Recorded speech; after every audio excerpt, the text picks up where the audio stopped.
दोस्तों नमस्कार। चलिए जानते हैं राजस्थान की ताजा खबरों को, लेकिन उससे पहले अगर आपने अभी तक इस चैनल को सब्सक्राइब नहीं किया तो सब्सक्राइब कर लें ताकि आपको राजस्थान की ताजा खबरें रोजाना मिलती रहे।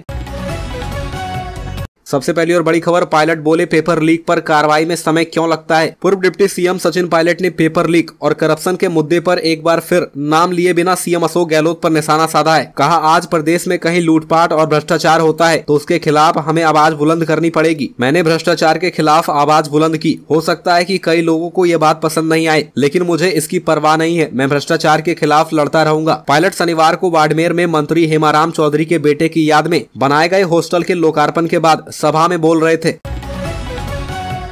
अगली खबर, राहुल के नजदीकी बोले राजस्थान कांग्रेस बिना ड्राइवर की ऑडी है। सत्ताधारी पार्टी अपने परंपरागत वोट बैंक को साधे रखने के लिए एड़ी चोटी का जोर लगा रही है। इसके लिए दलित आदिवासी समुदाय में नेता तैयार करने पर फोकस किया जा रहा है। नए नेता तैयार करने की कोशिश के तहत ही पिछले दिनों प्रदेश मुख्यालय में SC/ST के लिए रिजर्व 59 सीटों के नेताओं को बुलाया गया। जब सुझावों की बारी आई तो कई नेता खुलकर बोले। दलित आदिवासी सीटों वाले जमीनी नेताओं ने इस बात पर नाराजगी जताई कि 2.5 साल से जिला अध्यक्ष तक नहीं है और आप चुनाव में रिपीट की बात कर रहे हो। राहुल गांधी के नजदीकी नए सहप्रभारी सचिव यह सब सुन रहे थे। सहप्रभारी ने जमीनी नेताओं को सुनने के बाद जो तल्ख कमेंट किए उसकी गूंज अब तक है। सहप्रभारी ने भरी बैठक में कहा, पार्टी की हालात तो बिना ड्राइवर वाली ऑडी की तरह है जो खड़ी है।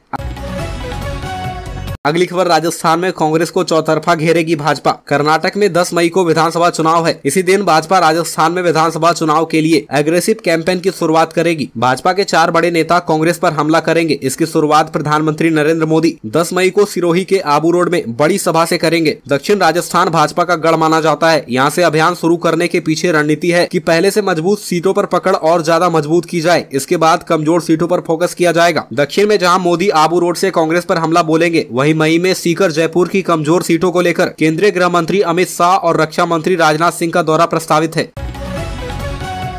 अगली खबर, कांग्रेस के खिलाफ हनुमान चालीसा का पाठ करेंगे बीजेपी कार्यकर्ता। जयपुर ब्लास्ट के दोषियों की रिहाई के बाद भारतीय जनता पार्टी कांग्रेस सरकार के खिलाफ आक्रामक मूड में आ गई है। 13 मई को जयपुर बीजेपी की ओर से शहर के 250 वार्ड में कांग्रेस सरकार के खिलाफ धरना प्रदर्शन किया जाएगा। इस दौरान बीजेपी कार्यकर्ता वार्ड में बने मंदिर में हनुमान चालीसा का पाठ कर कांग्रेस सरकार की सद्बुद्धि की कामना करेंगे। वहीं सोशल मीडिया पर भी कांग्रेस सरकार के खिलाफ अभियान की शुरुआत करेंगे। भारतीय जनता पार्टी के पूर्व प्रदेश अध्यक्ष अरुण चतुर्वेदी ने कहा कि राजस्थान की नकारा कांग्रेस सरकार की वजह से 71 लोगों के गुनहगारों को रिहाई हो गई थी। इसके बावजूद सरकार ने अब तक सुप्रीम कोर्ट में पीड़ितों को न्याय दिलाने के लिए कोई SLP दायर नहीं की है।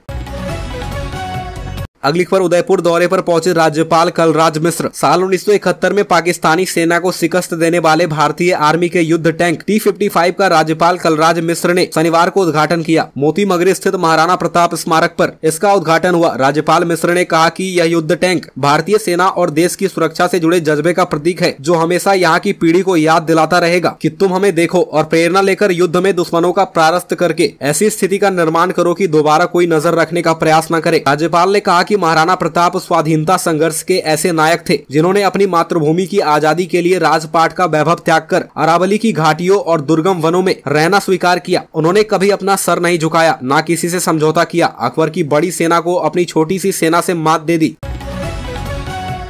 अगली खबर, हज के लिए 3 साल बाद जयपुर एयरपोर्ट पर 21 से शुरू होगी एयर इंडिया की उड़ानें। कोरोना महामारी के बाद 3 साल के अंतराल से जयपुर से हज के लिए फ्लाइट्स का संचालन 21 मई से शुरू होगा। एयरपोर्ट के टर्मिनल 1 से एयर इंडिया की ओर से संचालित की जाने वाली 27 फ्लाइट्स का संचालन 21 मई से 6 जून तक होगा। एयरपोर्ट प्रशासन ने हज से जुड़े सुरक्षा और अन्य जरूरी इंतजाम को देखते हुए फ्लाइट्स का संचालन टर्मिनल 1 से करने का निर्णय लिया है। सांगानेर के पास बने टर्मिनल 1 का काम पिछले साल ही पूरा हो गया है। टर्मिनल 1 से फ्लाइट्स का संचालन करने के पीछे एक बड़ा कारण सामान्य फ्लाइट्स के यात्रियों को परेशानी से बचाना है।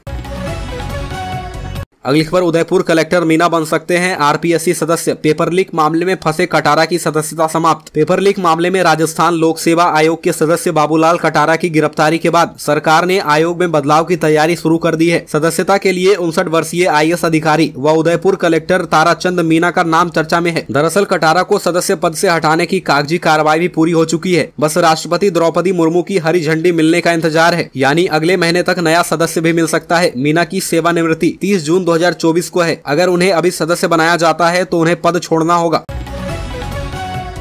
अगली खबर, कांग्रेस नेता डोटासरा ने कहा कि भारत जोड़ो यात्रा से मोदी सरकार बौखलाई। राजस्थान के कांग्रेस प्रदेश अध्यक्ष गोविंद सिंह डोटासरा ने कहा कि जब से राहुल गांधी ने भारत जोड़ो यात्रा निकाली है तब से भारतीय जनता पार्टी और मोदी सरकार बौखलाई हुई है और बेचैन है। पीसीसी चीफ गोविंद सिंह डोटासरा ने प्रधानमंत्री नरेंद्र मोदी के राजस्थान दौरे से पहले सियासी हमला करते हुए कहा कि कर्नाटक में अपनी संभावित हार से बौखलाकर पीएम नरेंद्र मोदी, बीजेपी अध्यक्ष जेपी नड्डा और केंद्रीय गृह मंत्री अमित शाह के चहेते नेता, जिन्हें बीजेपी ने बहुत ही शान से कर्नाटक में विधानसभा चुनाव का टिकट थमाया है, उस प्रत्याशी मणिकांत राठौड़ ने बहुत ही शर्मनाक और निंदनीय बयान दिया है। उन्होंने कांग्रेस अध्यक्ष मल्लिकार्जुन खड़गे के पूरे परिवार को जान से मारने की धमकी दी है।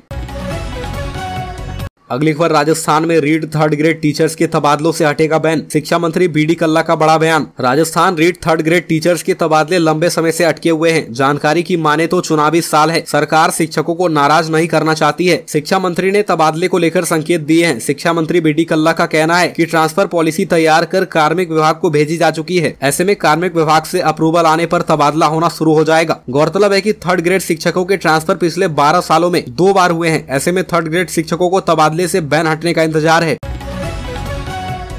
अगली खबर, रामलाल शर्मा बोले राजस्थान में 100 यूनिट बिजली की घोषणा खोखली। बीजेपी प्रदेश मुख्य प्रवक्ता एवं विधायक रामलाल शर्मा ने बयान जारी कर कहा कि राजस्थान के मुख्यमंत्री अशोक गहलोत को जादूगर यूं ही नहीं कहते हैं, अब जनता को गहलोत की जादूगरी दिखने लगी है। घरेलू उपभोक्ताओं को 50 यूनिट से बढ़ाकर 100 यूनिट फ्री बिजली और किसानों को 2000 यूनिट फ्री बिजली देने की बात की गई है, लेकिन अब आम उपभोक्ताओं के हाथ में बिल पहुंचा तो वो अपने आप को ठगा सा महसूस कर रहे हैं। सरकार के सारे दावे झूठे निकले। रामलाल शर्मा ने 2 उपभोक्ताओं के बिल दिखाते हुए कहा कि एक उपभोक्ता का बिल 1497 रुपए आया, उसमें 235 रुपए की फ्यूल चार्ज लगाए गए थे और वर्तमान महीने के बिल में उसी उपभोक्ता का 2326 का बिजली बिल और उसमें फ्यूल चार्ज 1035 रुपए लगाया गया है। जहां 235 रुपए का फ्यूल चार्ज आता था उसको बढ़ाकर सीधे 1035 रुपए वसूला गया है।